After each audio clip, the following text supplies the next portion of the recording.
our body at higher intensities will preferentially burn carbohydrate as a fuel.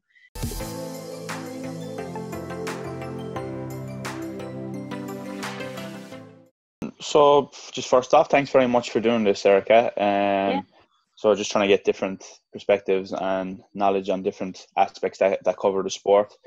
So thanks very much. I guess they want to just start off with maybe your background and how you got into this, and maybe how it led to the Taekwondo side of things. And yeah. So I started Taekwondo when I was a teenager, and my coach gave me a book on sports nutrition, and that was sort of the first spark of interest. Like it grabbed my attention. I was just naturally sort of interested in it. And then obviously I was in Taekwondo, which is a weight category sport. So that further sort of compounded the need to understand it a bit better. And then I went to uni and studied nutrition, and then did a master's, and then did a diploma through the Olympic Committee. And then through that program, I wrote a book for Taekwondo athletes, an ebook which is online. So that's a very quick summary. Yeah. Fantastic. You want to give us the name of the ebook there and give yourself a quick plug while we're on the topic? Oh yeah. So the ebook's called Nutrition for Taekwondo, and that's the website. So nutritionfortaekwondo.com. So yeah. Yeah, very searchable. Yeah. Very good. So when you were competing, what weight class were you competing at, and was that something that you had to work towards or just train appropriately for? What kind of what was your situation? Yeah. So as an adult, my division, it's actually different now. It was 67 to 72. I think it's actually under 73 now for women. Okay. So that was sort of roughly where I fell as I stopped growing taller. I'm about 6 foot tall. And I think my issues were that I thought I had to be in my division all the time. So I kept my weight down unnecessarily all the time, just constantly tried to be sort of 70, 71, like comfortably in the division. But obviously in hindsight, I realize now that I didn't need to be so on top of it, 52 weeks of the year. I could have actually come up a little bit. And, there's lots of tricks and tools and things you can do to manipulate weight. And I didn't know any of those things. So I would say I was in a chronic energy deficit 100% of the time. So do you think that I did not manage my nutrition very well? Do you think that as well kind of might have impacted your enjoyment in the sport as well? Like obviously trying to stay on weight and... Yeah, definitely. I think it definitely shortened my, I guess, career, if you want to call it a career in Taekwondo, in that I made the shadow team for the Olympics, 2004 Olympics. And as part of that process, we all had to have a medical. So we had blood tests and things to make sure, you're healthy and well and can be competitive. And all these things came back in my blood, sort of suggesting that I was overtraining. And I ended up having a break at that point because the doctor just sort of said, oh, how do you feel? And I was like, I don't know. I've never really thought about how I feel. I just keep going to training and training really hard. And it just came back that, things, I was overdoing it basically. So I had a break. And then when I went back, I still hadn't learned anything about nutrition. Nothing was different for me. And I just couldn't get back into it. It just seemed like a huge mountain to I guess, pick up 20 hours, of training a week again. So definitely it impacted, my longevity in the sport, which is in hindsight a real shame. I mean, there's nothing I can do about it, but that's sort of why I work in this space and why I love working with weight category athletes, because I want to keep people in the sport for as long as they choose to be in the sport, as opposed to them falling out of the sport because it all got too difficult in terms of the weight category side of things. Mm-hmm. Yeah, it really becomes a holistic thing, doesn't it? So no matter which discipline in the sport sciences or in the support services for athletes that you're working in, as you said, it affects your motivation. Then it affects, so your nutrition is affecting your energy levels, your motivation, your relationships with, with food, with other people, with family, because obviously, if you're on a weight cut, you're not, as keen to go for that family dinner or have the takeaway of a Friday night or do those things.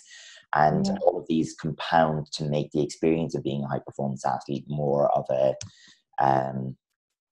chore, more of a consideration, something that you have to rethink on a regular basis, rather than something that's just, this is my lifestyle. This is good.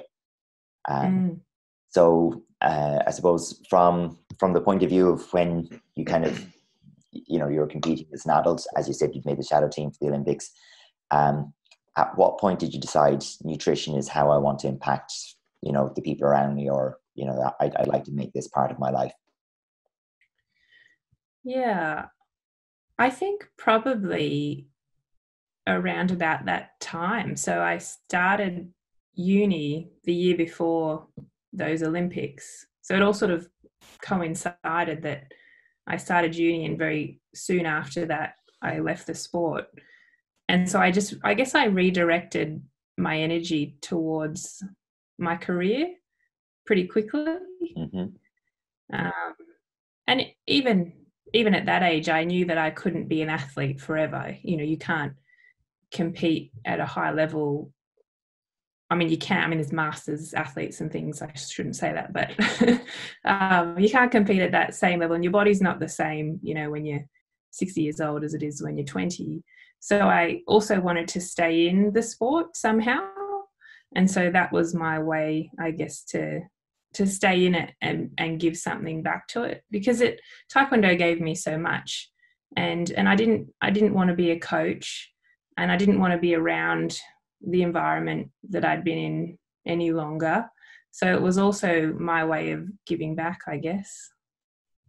Yeah, I think that's a very interesting channel, because, as the martial art and sport matures in the world, it's, the traditional part of it is, if you kind of reach the end of your playing or competitive career, if you don't become a coach, well, where do you go and what do you do? Because very few people go from being really intensely competitive to no, I'll just do it for fun now. I mean, that's a very, very hard transition to make for people.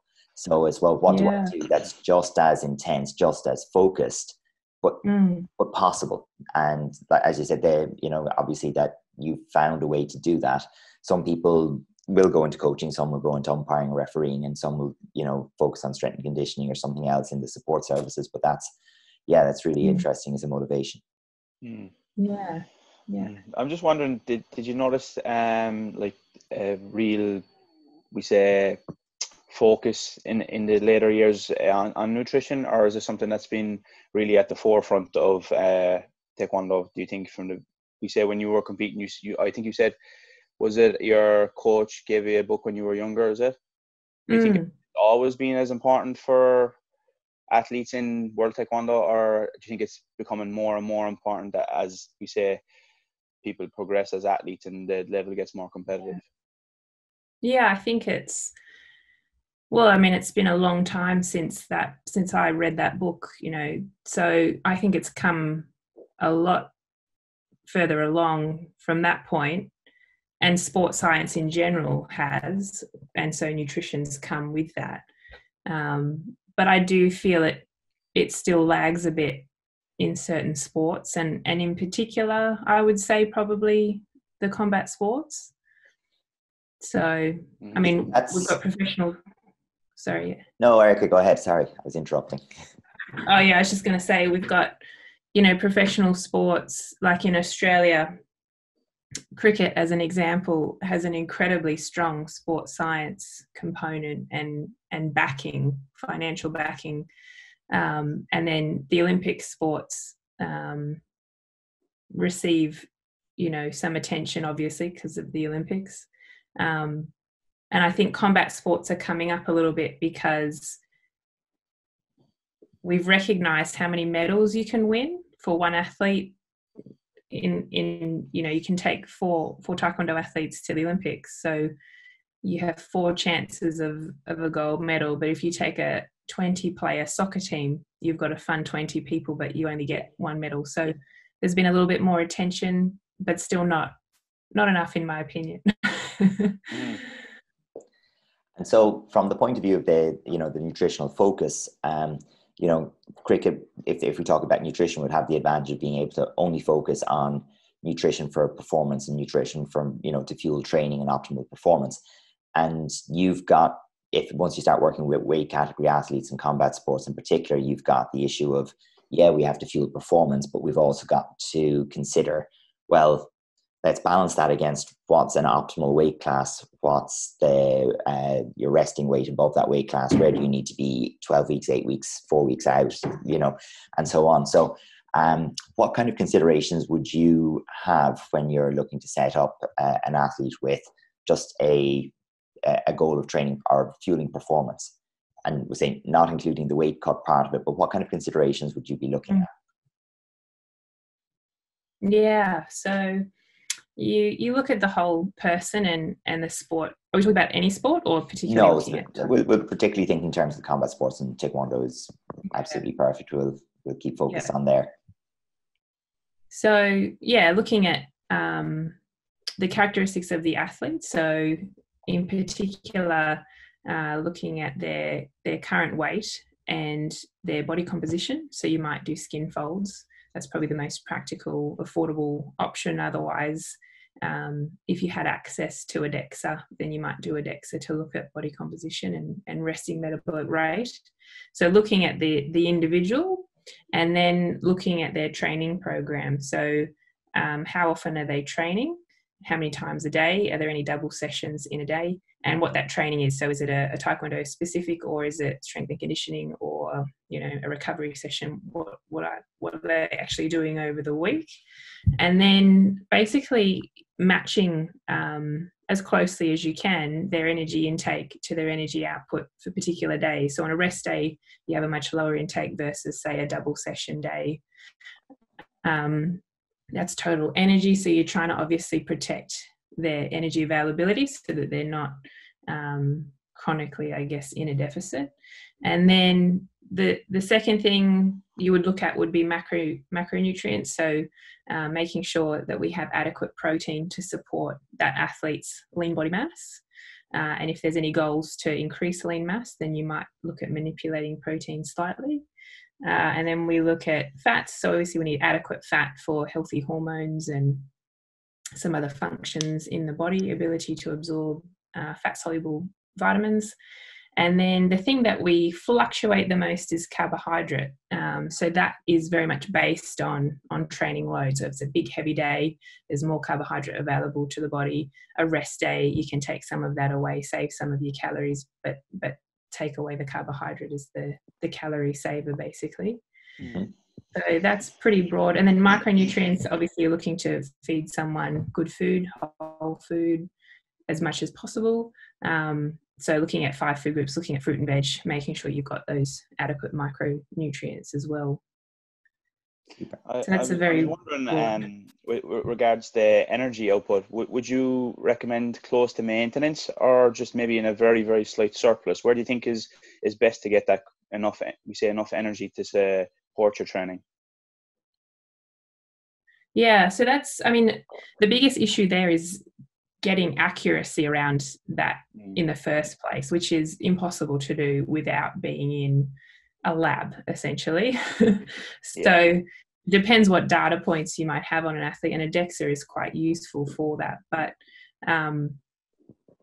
for the most part, weight can be somewhat of a good guide of energy balance. So obviously with a Taekwondo athlete, you don't want to have them in a surplus for long periods of time, because their weight will just gradually creep up and away from their division. So for the most part, because of the weight category side of things, you roughly would like to be in energy balance as much as possible.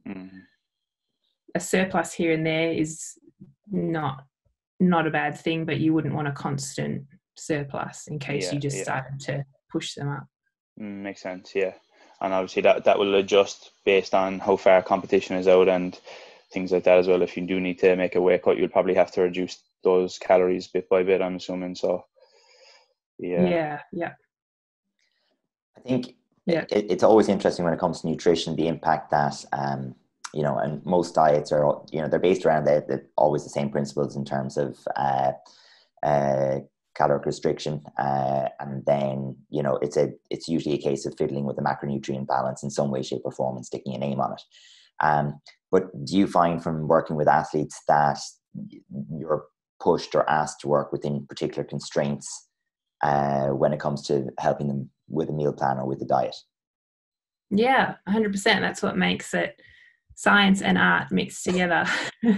So the art side of it is, athlete preferences and their likes and dislikes, and maybe their culture as well. So Australia is very multicultural. So not all our athletes are actually from Australia originally, or from families that are originally from Australia. So yeah, there's lots of tweaks and things you need to make. And then I guess a big art as well is education, in that often athletes will, and not just athletes, but everyone, general population, everyone can read something or hear something on the internet or newspaper, whatever, and then they want to try and adjust their diet to suit, what they've read or what they understand.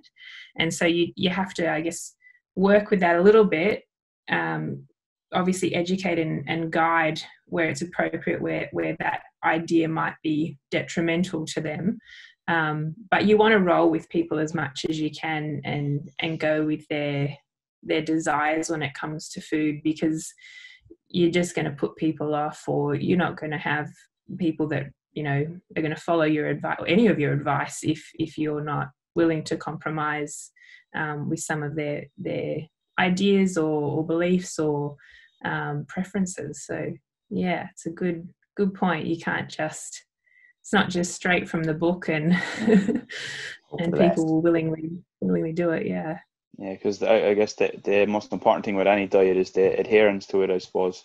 So if something, it's not going to make a big difference to you if you can only do it for 2-3 weeks, so you have to be able to go at it from a long-term point of view. Yeah, 100%. Yeah. So I suppose that's the overlapping psychological part of it. So the adherence is one element of it. As you said, the belief or the relationship building parts of the person is willing to work with you is another part of it. And then people are just completely, how would you say, it's not irrational, but they're very emotive around food, and very, they have their strong likes and dislikes, and they're not based on the nutritional value of the food. They're based on potentially completely irrational things. So I've definitely found that when it comes to athletes, you're often starting from the point of view of a teenager who eats a chicken roll at school. They skip their breakfast. They they arrive home, they snack on whatever's available because they skipped their breakfast and ate a chicken roll. And then dinner is whatever the family's having that day, minus the bits that they don't like. So like that for me has been my starting point in terms of almost all of the athletes that I'm working with. It's a similar pattern, swap the foods here and there. So what's your first steps, maybe if you're working with someone who is a teenager with kind of a limited palate and dysfunctional eating on that level? How do you start moving them to where they're actually fueling themselves adequately for performance? Yeah, well, a good chat to have right from the beginning is about longevity in the sport. So I guess easing it into them that, if you don't sort of look at this now, you probably won't still be doing this in 5 years' time, because you won't have the energy or the capacity to do it with a diet like this. So a bit of education at the start, and very focused on performance and longevity in the sport, not health, because it's not super interesting usually when you're young to think about habit, what you're going to be like when you're old. So I think another thing, and that like what you said is really common here as well, in that a lot of kids don't eat breakfast or eat a very small amount, like one piece of toast. They'll eat all their lunch quite sort of like at 11:30 in the morning, quite early, and then they won't eat anything till they get home, or they go straight to training after school, so they don't eat anything through till dinner. So energy deficit is quite large, and you actually end up with athletes with often stress reactions or stress fractures as a consequence of low energy availability. So the first thing is to, I guess, focus on regularity of eating. So trying to get some more eating occasions into that athlete. So if their typical thing is, lunch, snacks and dinner, I'd say, okay, well, can we get something mid-morning? So not necessarily breakfast or as soon as you get out of bed, but can we have something that is before lunch? And then we've increased it to 4 eating occasions in the day. And then I'd try and get that to 5 or 6. So 3 meals and 2 or 3 snacks a day. And then I'd look at adequacy. So I'd go, okay, we've got regularity happening. We've actually got a pattern of eating happening. And we've probably got an opportunity now for enough food to be coming in, but it might not still be quite enough depending on the level of training or training load. So then I'd look at, okay, so you are eating breakfast now, but all you have is a glass of milk. So how can we build on this? Can we pour that glass of milk over a little bit of cereal or, whatever it is? So first, regularity of eating, and then looking at, well, how adequate are those meals and snacks? And then I guess the third step you'd be looking at is, are they eating the same? Okay, so they're eating regularly, they're eating enough, but it's the same thing every day. So we haven't got much variety. So then I'd look at, well, can we, if sweet potato is the only vegetable you eat, what's another thing that you don't mind? Corn. Okay, cool. Well, let's make sure we've got some potato and some corn on the plate when you eat. So we just, building variety after that. And how important are those micronutrients in terms of performance? In terms of performance, we don't actually have a lot of literature yet on how much, say, vitamins and minerals athletes need or very active people need above and beyond the general population. We have quite good data on what we need if we don't do much exercise to be healthy and well and not end up with a deficiency, but we're not greatly sure if those numbers are much higher for athletes or the same or not that different. But essentially the micronutrient part of it, I guess, from the beginning or stepping back a bit is health, is the health side of it, because if we don't have a healthy athlete, we don't have a high performing athlete anyway. So we do need to tick that box for health reasons. And then I think as nutrition science gets a bit older, still quite a young profession, or sports nutrition, we might start to get a little bit more information on, well, actually athletes need this much iron or this much calcium to protect themselves. But we don't have that sort of very specific data yet for very active people. Okay. So I think one of the important kind of takeaways for me there was that concept of like changing one habit at a time, or one new thing at a time. And there's a tendency to, when the penny drops and you decide, I want to be more competitive, or I want to do something, you want to change everything all at once. Yeah. And there tends to be a backlash, either like psychologically or physiologically, to that, and it's all too much, and you reset all the behaviors to where you were before, or you bounce back even further and resent it. So that small adding one new food in, or adding one new instance of eating per day or whatever, I think is quite important. And I think even more so when it comes to perhaps teenagers who don't have the perspective to understand why each of the changes might be important. That's quite big. Is there any particular difference in terms of the conversations that you would have when it comes to dealing with female athletes? Yeah, well, obviously female athletes menstruate, so that's the biggest difference, I guess, that we know of physiologically. I think there's going to be more nuances as we learn more about the female athlete. But that is a question that always gets asked in an initial assessment. So do you menstruate, and do you menstruate regularly, or roughly every 21 to 35 days is considered relatively normal? And it's a great, I guess, vital sign. I've heard it being talked about as a vital sign, in that if an athlete or a female athlete is not menstruating or not menstruating normally, in that their cycles are too prolonged in between, then we have, I guess, all sorts of flow-on effects in the body, and not just one thing, but pretty much all the physiological systems are affected by that lack of estrogen.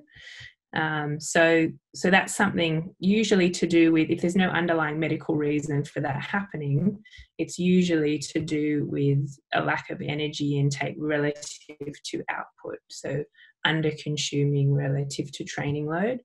And we need to correct that really quickly. I mean, the first thing I do is refer to a sports physician to make sure we have no medical reason for that happening. And if there's no medical reason, then we do just hammer down on nutrition and improve that. So that would be the biggest difference with men and women. However, the issue with men is that, or boys and men, they can have the same issue. They can have low energy availability. In their case, a lack of testosterone, and it causes the same issues, but we don't have a vital sign. So we don't have a lack of menstruation as a symptom to go, okay, something's wrong. So it can actually go without notice until, other things start to go wrong, like stress fractures and things. So you need blood tests and baselines and so on to be able to track how testosterone's reacting. Yeah, and then from the point of view of us as weight category sports people, we're always kind of having to bear in mind the psychological associations that come from weight cutting or weight maintenance at a particular level. So does that ever enter the conversation, or is that something that you bring to the fore through regular practice, or how does that work its way in for you? Yeah. It's a good question. It's a big part, or it can be a big part of weight category sports, is the psychological impact. Generally speaking, athletes are driven people and perfectionistic to a degree. So a weight category sport can be a bit of a, I guess, disaster waiting to happen. Where you can turn that focus and that drive onto weight and weight management. So I'm always conscious that could be an issue for someone when they come to see me, or it could be an issue that develops as a consequence of being in a weight category sport. So I guess I'm just always on the lookout for it. There's lots of questions that I can ask that aren't direct, that just give me a bit of a sense of someone's relationship with food. And usually it's quite apparent if there is an issue, which is good. It's a good thing. But yeah, it is about just constantly asking the right questions every time you get an opportunity to see that person, just to make sure we're not going down a bad path. So supporting an unhealthy behavior almost. Yeah. And tailoring the approach to the personality and the person. So if and sometimes people are very self-aware as well, and they come and they say, look, I know I can't be on a meal plan. It just messes with me to be really rigid with my eating. So sometimes you get someone that's very self-aware, and obviously you can roll with what they know about themselves. But yeah, it's tailoring the approach as well to the personality. So if you've got someone that gets very obsessive or rigid with their food, then you're moving them away from a very rigid pattern of eating. Whereas some people really thrive on that. So you've got to be careful that you don't not give someone something because you're afraid of what might happen, because it actually might be the one tool that someone will really thrive with. So I guess, I've just got to keep my mind open and as much as you can help the person to understand themselves and the approach that might work best for them, and maybe giving people an opportunity to try. So, in some instances, I might give someone a meal plan and I just say, let's see how we go for 2 weeks. and then reassess, and just from the outset say, look, this is for some people and it's not for some people, and you won't know till you try.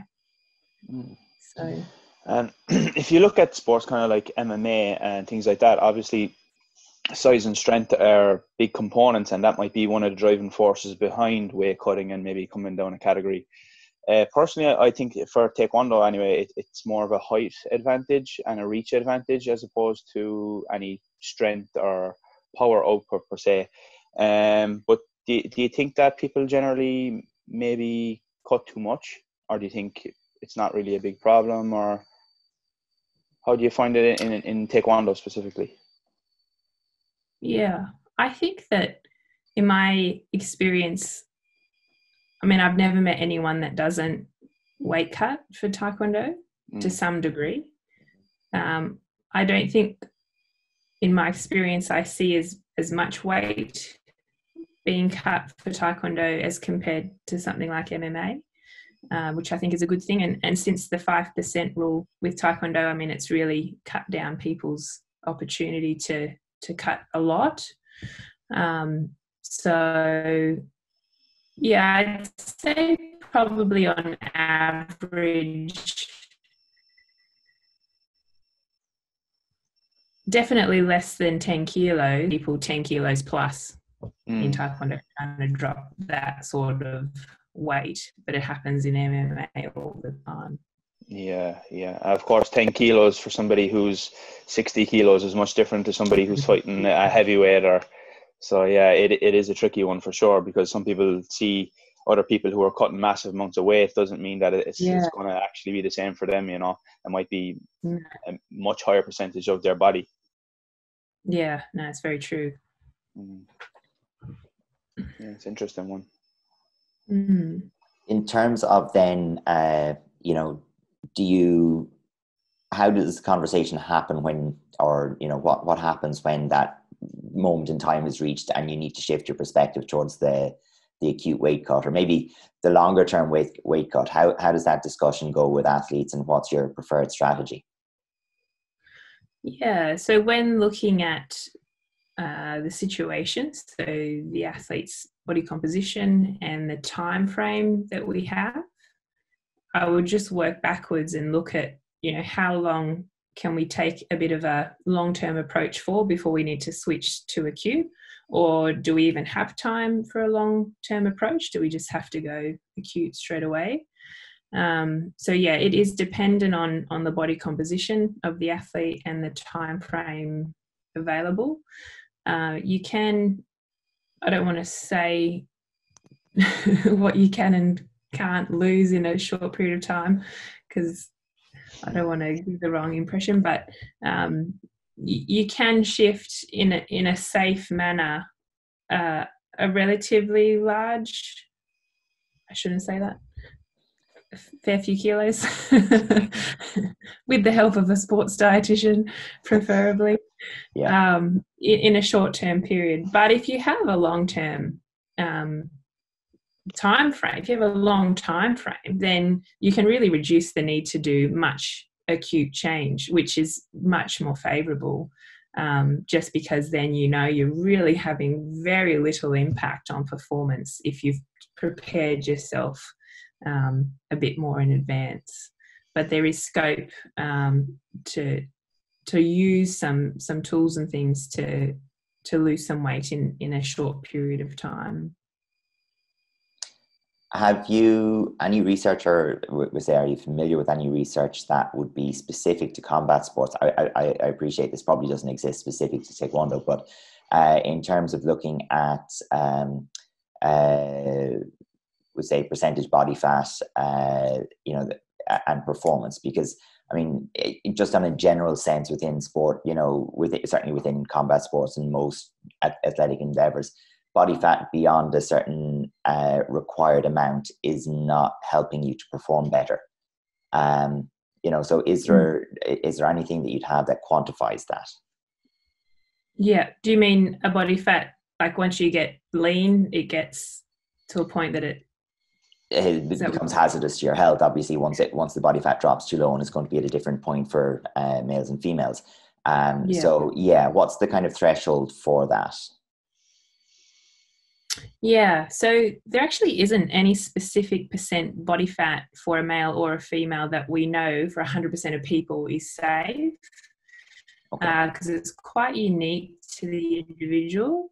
So some women, for example, can sit at, say, a body fat percent of 15% or 12%, you know, very lean for a female. Yeah. And we probably all know someone like that. You think, oh yeah, I know someone that's very lean and she eats a lot and she's normally, you know, how is that possible?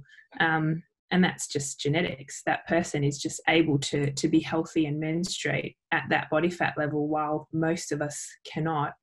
And it's the same for men. You can have normal testosterone, you know, in men with 10% body fat 100% of the year. So, but for some men, you know, 8%, you know, it just can be too lean and they have low testosterone, start getting stress fractures. So there is no magic number, which would be cool if there was, because it'd be so much easier, because you could just get someone to be as lean as that and go from there. But it is sometimes a little bit of trial and error to see where someone can sit and maintain their health and maintain their performance. So we don't really have those sorts of numbers. Okay.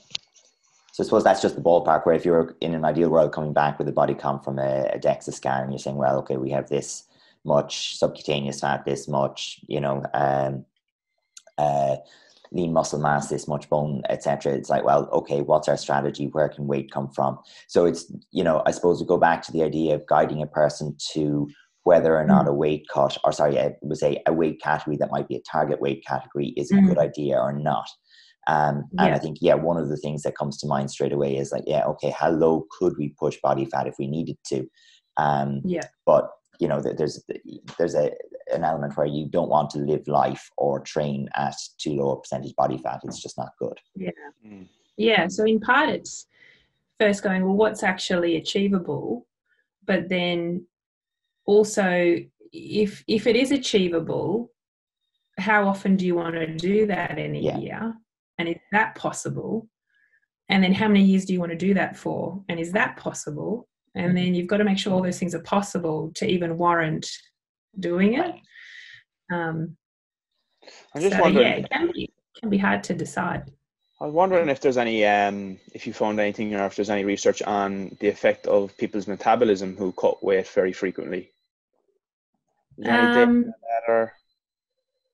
Metabolism bounces back really quickly. So if you restrict food, your body will conserve energy quite quickly. So it will adjust very quickly to a drop in energy intake or an energy deficit.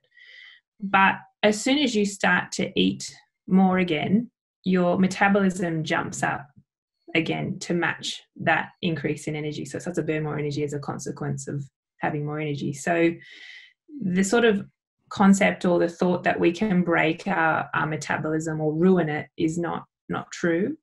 Okay. But if you are constantly weight cycling, there's probably going to be other issues. So not a metabolic or a metabolism issue, because it will jump straight back up, but all the other issues that you're causing by being in an energy deficit, you know, sort of constantly throughout the year.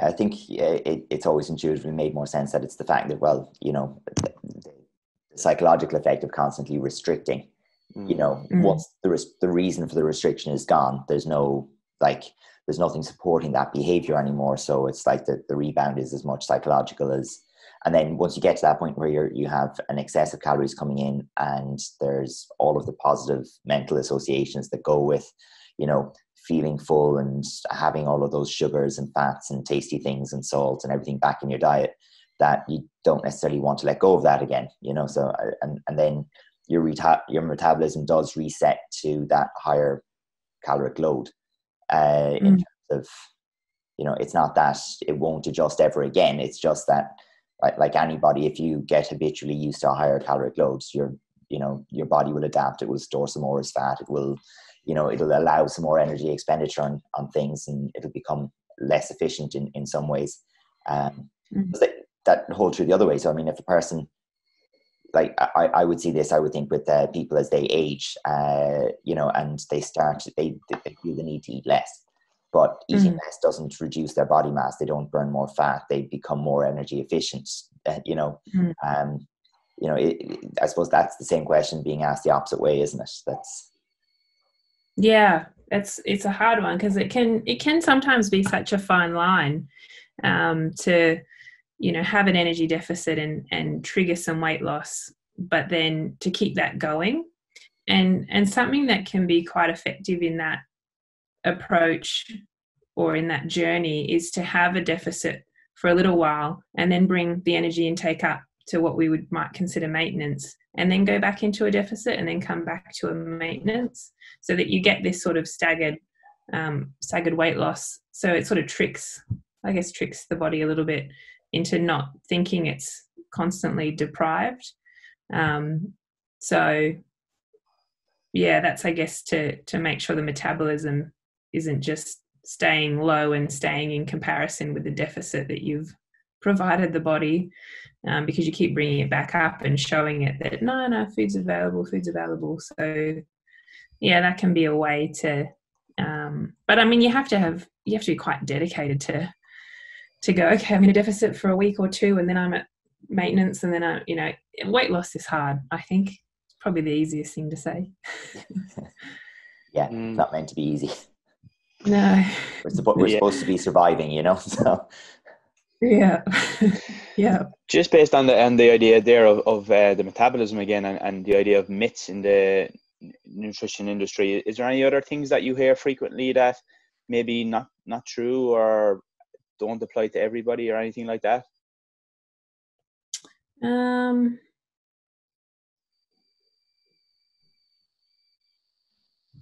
I guess just in general, the idea out there that you have to eat a certain way for weight loss, a certain diet or a certain package of ideas, like the ketogenic diet or the paleo diet, or you have to eat intermittent fast, or, you know, the idea that you have to do any of those things for weight loss is wrong. The fundamental aspect is the nutrition, is the energy deficit for weight loss, but it needs to be done, I guess, appropriately to see sustained long-term weight loss. But you don't have to eat a high-fat, low-carbohydrate diet to achieve that. You don't have to never eat dairy again to achieve that. You don't have to not eat dinner to achieve that, or not eat breakfast to achieve that. So that's all the stuff I hear that I would say is the most annoying. Yeah. Makes sense. And just based on the whole idea of, I know, like, carb restriction and things like that are popular, but obviously that doesn't make sense for somebody who's training in a sport like ours. No, yeah. Would carbohydrates be the most important? It's hard to say anything's more important than another thing, but when it comes to exercise output and to moving, our body at higher intensities will preferentially burn carbohydrate as a fuel.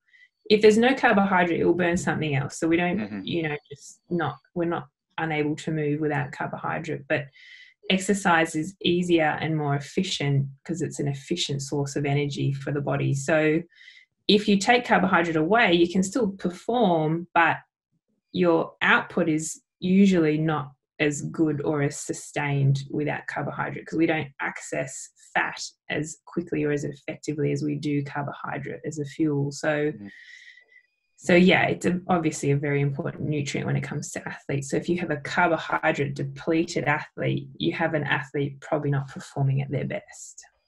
Makes sense, yeah. So with that in mind, would you place a lot of importance on the timing of the carbohydrate intake throughout the day in relative to training? Yeah, especially in, you know, an athlete you're trying to weight manage. So you'd want to expose their body to the carbohydrate at optimal timing before exercise and after exercise. So before exercise to fuel the session, after exercise to recover from the session. So if you're in a deficit, you want that carbohydrate to be very concentrated around the exercise session.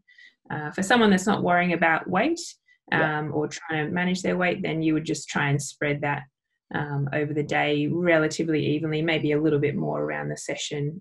But, so you have, I guess, balanced energy levels over the day with blood sugars. So spreading out your carbohydrate, but a little bit more, concentrated around the session, but not quite as intensely focused around the sessions as someone in an energy deficit.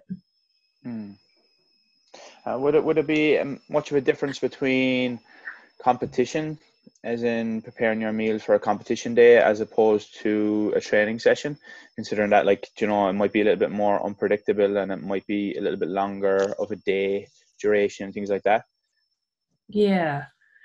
And I guess also the comp day, depending on how many fights you have, usually doesn't have as high an energy requirement as a training day. So if you're training for, say, 2 hours, relatively moderate to high intensity, versus maybe you have 2 fights in one whole day, the energy requirement is very different. So for the most part, and it also depends a little bit on what someone's had to do to make weight, as well as to what you would then be eating, say, the day before or the night before and then the morning of, because you might actually be carbohydrate or replenishing someone with carbohydrate quite aggressively, depending on the person, for dinner, after weigh-in and breakfast the next day. But if someone hasn't really done anything too dramatic to make weight, then relatively eating normally for comp day, but your timings obviously might be a bit off, and your selection of food more so would be smaller, easy to digest options, particularly because sometimes you don't know what time you'll be on, so you wouldn't necessarily sit down to a normal sized meal at lunchtime, for example, but yeah, the energy requirement is usually not as great on a competition day. Definitely, yeah. Going back to our little chat on metabolism, one of the things that's been very common for, let's say, in my experience with people looking to have a weight cut over time leading up to a competition, is kind of metabolic stimulants, if you want to call them that, the likes of the caffeine, green tea extract, thermobol, any of those like concoctions that mixes a whole lot of stimulants, really, I suppose.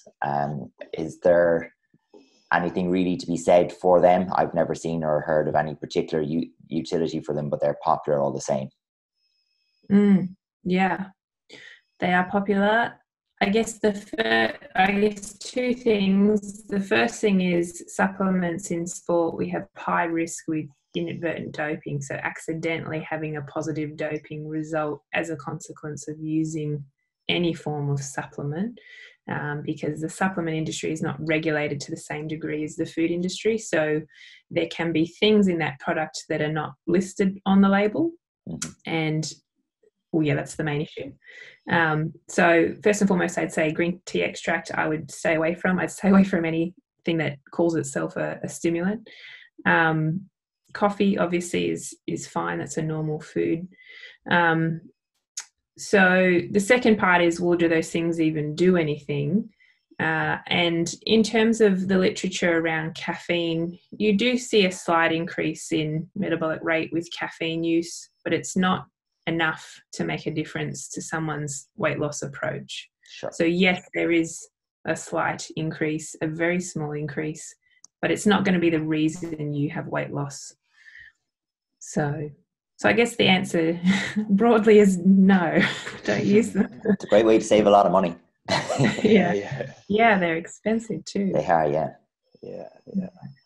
How about hydration? I know we talked a lot about food, but just in terms of regular hydration, is it something that you notice maybe most athletes are probably not drinking enough water to support their training and things, or what do you find with that? Yeah, I find elite athletes are quite good. So they're quite conscious of their fluid intake and making sure they have fluid available with them during the day. I think it's more probably maybe a sub-elite population and maybe younger people that sort of don't think to drink anything at school, and then they come to training and they're half dead. So yeah, I don't see it so much in elite athletes. Although, having said that, combat athletes do tend to walk around a little bit more dehydrated than the general population or other sports. In part, that can be a little bit of education lacking, that you don't need to artificially keep your weight down by just restricting fluid intake all the time, which I'd say I was probably guilty of back in the day as well. You know, if you drink a lot, you stand on the scale and you think, oh my God. So you just, that's you not don't drink true that. weight though, is it? No. So that's yeah. where the education piece needs to come in, is that, you know, you can just drink normally all the time. And that means you actually got quite a lot of weight up your sleeve that you might look at manipulating later down the track, but you'd only ever look at that 24 hours before, no longer than that outside of competition. So yeah, in terms of if we do what's called a USG, or a urine specific gravity, on combat athletes, they do tend to be a little bit more dehydrated than other sports. But if you get education into them, they stop doing that, which is good. But yeah, I'd say probably, I mean, a lot of us can go the whole day and not drink anything because we just forget, and we don't realize how much of an impact that has on not only Taekwondo training, but also our work life and our study life, and the ability to concentrate is poorer. The ability to make good decisions is poorer. So I think it's always something we can work on and have as one of our goals. I guess one of our healthy daily goals is to make sure we're drinking enough. Would there be any guidelines you'd recommend? Is it like the 2 liters a day or 2-3 liters a day would be the kind of recommended amount? Or yeah, it's about 2 liters for women, or 8 glasses, and then about 10 glasses for men, so slightly more so to do with body size and body composition. But again, it's highly individual to the person, but those are general recommendations for. And obviously if you train a lot and it's summer, those numbers go up. So And is that kind of like a system you would favor for weight cutting as well? The whole idea of water loading and maybe taking away water towards the end, was that something you would favor? Personally, it's not a method that I employ. I do make sure that if we're coming into a weight making phase with an athlete, that their fluid intake is good, say 2 to 3 liters of fluid a day, because I don't want them restricting, 4 weeks out unnecessarily. So I do make sure we have a lot of water to play with, I guess, but I don't employ water loading. But I do know some dietitians that do utilize that technique. But I guess, having said that, if you have someone that is habitually drinking 3 liters of fluid a day, and in the 24 hours before they make weight, they only drink 1 liter, which is still quite a lot of fluid and pretty decent if you haven't done anything that day, you've probably got 2 kilos up your sleeve. So it's still a big difference without going down the route of water loading. Yeah, makes sense. Just on that kind of like tail end acute weight manipulation kind of thing, where would you look at fiber and salt manipulation in terms of the last steps and stages for a competitive performance athlete? Yeah, so fiber, I would look at least 48 hours before, so 2 days before you make weight, and less than 10 grams of fiber a day, or as little as possible. That tends to be quite effective up to sort of 1.5 to 2 kilos for a lot of people. You do want to practice that and make sure that you know what your body's response is. Yeah, because you don't want to leave that to the last minute and it doesn't work. So that's fiber. And then salt, depending, I might not even throw salt into the mix, depending on, if I have someone that can get 2 kilos from fluid and can get, say, 2 from fiber, and they only need that, then I don't restrict salt. But you can do less than 500 milligrams of sodium a day. I'd probably only do that for a day. alongside the restriction with water. But having said that, if we have a lot to shift and it all has to be acute, then I'd be going pretty extreme on everything. But I wouldn't recommend anyone does that without the input of a dietitian. Yeah. And what would be the kind of balance you'd recommend between slow and steady, but still not impacting your training, versus acute? Is there somewhere there that you'd like to kind of like have a bit of a balance, and maybe so it doesn't affect your training over a long period, while still not having a massive weight cut? Yeah. Well, I guess, like, from having just said that, if you have 2 liters of fluid up your sleeves and 2 kilos of fiber, then technically someone can sit 4 kilos or 5 kilos above their division with really no issue, and without needing to do anything that would ever affect performance in the lead up.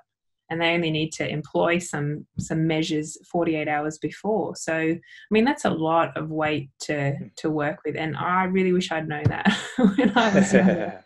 I wouldn't have sat at 70 kilos. But yeah, I think, if it gets to be more than that, then what you're looking at is body composition and time frame again. So if you have body fat to lose, which a lot of the time with elite athletes you don't, but if you have some to lose, then you might be able to sit, say, we've got 4 kilos there, we might be able to sit someone at 7 or 8 kilos above their division, and lose a little bit of body fat over, say, 4 to 8 weeks, and then we do the acute approach for the last 4 kilos. So there's a lot of room to move with a lot of athletes, but you have to be quite dedicated to the process if it's a long-term approach. The acute approach is much easier, but also you've got to be careful that you're not losing too much in an acute phase, and you're not doing it without input from a dietitian. Definitely, yeah. So I suppose, really, is there anything that you'd like to leave us with as a final message or take home, or indeed to give us one final plug of that book that you've written? I guess my message is to, if you really love Taekwondo and you want to stay in the sport and do as well as you can, then your ability to succeed is dependent on how long you do the sport and how long you commit to it. And nutrition, alongside a lot of other things like injury management and recovery and all the other things you guys would talk about, is going to keep you in the sport for as long as you want to be there. So if you're young and thinking about it, then you're in an advantage, I think, for your career in Taekwondo. So definitely start to think about your nutrition, about what you're eating, and about how often you're eating, and are you eating enough? And then I would say, don't weight cut till you're an adult. Definitely don't do that when you're young and growing. That would be my other message. And everything I've put in the ebook, nutritionfortaekwondo.com. So pretty much everything I've said today, with slightly more detail, I guess, is in the ebook. So if you want some more guidance, you can head in that direction. Definitely. Just before we finish up, Erica, we put out on Instagram, you shared it yesterday, about some questions people might have for you. Brilliant. And basically every single question can be compiled into one. Basically, people just want to know what type of foods they should eat on competition day. Oh, okay. Wow. Yeah. All the questions could be just compiled into that one. We're missing an opportunity for Haribo to get a plug in here. Yeah, true. So on competition day, okay, so I would say for breakfast, so you want your breakfast to be based on carbohydrate, but carbohydrate that's long lasting. So I would say things like, wholemeal or whole grain or grainy toast with peanut butter, for example, or a cereal. I don't know what sort of cereals you guys have, like oats or porridge would be good. Any sort of high fiber cereal, well, yeah, moderate, I guess, fiber cereal. Not things like, I don't know if you guys have Fruit Loops and Cocoa Pops and things like that. Yeah. Oh yeah. Not those ones. So cereal or toast, something sort of carby, or a smoothie. If you don't feel like eating something solid, then I'd go like a fruit, milk, yogurt smoothie. And then to take with you, I would always suggest taking lots of different things. You might not eat them all, and you probably won't eat them all, but give yourself lots of choice so that when you go to get something to eat, you're not put off because you've only got one thing. You don't really feel like that one thing. So I'd say take a little bit of a mixture of different things, and things that are easy and quick to eat and don't make you feel overly full. So your own experience with what you know doesn't make you feel overly full. But some examples would be like flavored yogurt, like you can get the squeezy ones, so you don't even have to take a spoon with you. So you might need a little cooler bag thing. Little bags of popcorn or rice crackers or pretzels. So sort of light carbohydrate sort of cracker type stuff. And then I'd probably take 1 or 2 plain sandwiches. So like a cheese sandwich or peanut butter sandwich or something like that, so that you have something that resembles a bit more of a meal and that's a bit more substantial. So if you do find that you're definitely not fighting until 4 o'clock in the afternoon, you will want something relatively normal at around 12 or 1 o'clock. So I would take something that sort of resembles a bit of a lunch, and then a few bits of fruit. So take a banana and an apple, and they're quite easy to eat.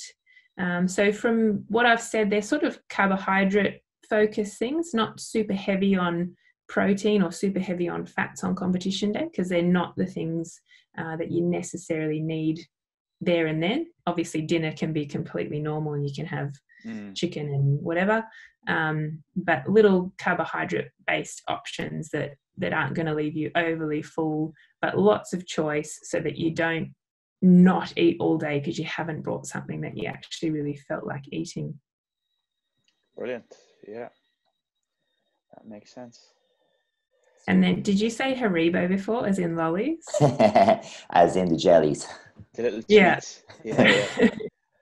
Yeah, so that often comes up like in all sports, not just Taekwondo or combat sports, but you know, should we eat lollies or should we give the kids lollies on competition day? And for the most part, I would say no, it's not necessary. I mean, obviously, if you really want to, you can eat them. It's not going to ruin your life, but they're probably not the best thing to have on competition day, because you get that spike in energy and then you get that lull, and you actually end up lower than you were to begin with when you first ate them. So you can actually feel more tired and worse not long after you eat something like that, and that's definitely not what you want to be feeling on competition day. Sure. Yeah, absolutely. Super. Yeah, so fantastic. Listen, thanks very much for your time. It's been very, very good. I'm sure people are going to take lots from it. So really, really appreciate, and I hope all is okay on your side. Yeah. No, very good. Thanks so much for having me. It's always good to talk about nutrition. Yeah. And it's something, as we said, it's probably something that people are a little bit uneducated about and could certainly do with more knowledge and things like that on. So, yeah, fantastic. Thank you so much. Topic. Thanks a million, Erica. No, thank you.